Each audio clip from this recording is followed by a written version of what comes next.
Здравейте на всички! Искам да благодаря на всички, които са гласували за мен. Искам да благодаря на моите съотборници, на спортно-техническото ръководство.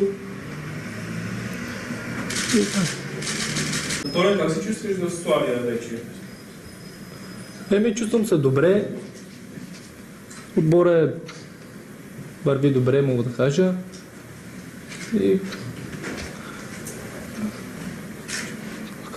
Имаше ли Дуспа? Да, аз мисля, че имаше. Той ме закачи за крака и естествено аз паднах. Дуспа. Изхождаме от думите на Емил Велев, който заяви, че не си тръгнал в наказателно поле, тръгнал си да заобикаляш и за това не било Дуспа. Не, аз поех топката със едно и левия бек ме закачи по крака и аз паднах и Дуспа. При самата Дуспа вратаря за малко да я лови. Какво си мислиш тогава в тази ситуация? Не, аз си бих Дуспата и аз бех сигурен, че ще я вкарам, че малко трудно влезна, измъчено, но все пак гол и бихме.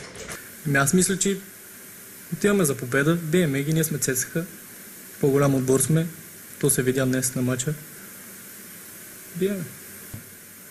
Това треньора ще го измисля, те ще кажат как да... Но аз мисля центрирания някакви. Те знам. В допълнение 12 нови, след като Мартин Камбуров се тръгна, как се разбирате с тези нови футболисти, как комуникирате?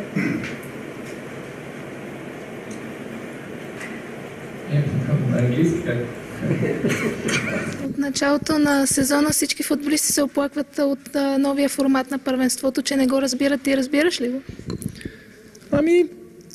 Това не съм го и гледал, нали, както казах, нека влезем в частицата да играем мачове, както искат да го разбират. Коментара за матч? Радвам се, че победихме. Ще се надяваме да побеждаваме. Вкара за 1-1. Футболистите на Етер обаче имаха претенции за това, че ваш футболист е попречил на видимостта на Христо Иванов. Как ти се стори положението? Беше замесен в ситуацията? Аз не видях ситуацията, нали, аз видях топката сама и вкарах. Съм аз човек, който мога да кажа дали е засаден. Тайната за изпълнението на пряк свободен удар най-вероятно се крие в футболния талант на един футболист, но все пак днес демонстрира на няколко пъти това си качество. Аз за пореден път съм казал, нали, тренирам си, правя си това, което мога и виждате, че се получава. Трябва да даваме всичко от себе си, ние сме млади, трябва да даваме всичко от себе си и да побеждаваме всеки матч. Това е да вземем максимум. Колко се може, все повече. Мисля, че имаме доста... Дали имаме шанс и ще дадем максимума, за да влезем в щитицата. Пак казвам, ние ще дадем максимума от нас. Може ли да се каже, че намери още един дом на футболната карта в България? Това не мога да го кажа. Мога да го кажат хората, които са фенове на Берое. Нали, аз съм тук да давам максимума. Започват да се прокрадват сякаш и мечтите и надеждите за това отборът да влезе в шестицата. Ще имате ли сили да го сторите? Ние ще дадем максимума. Имаме шансове. Нали, ние не можем да подцениме Берое.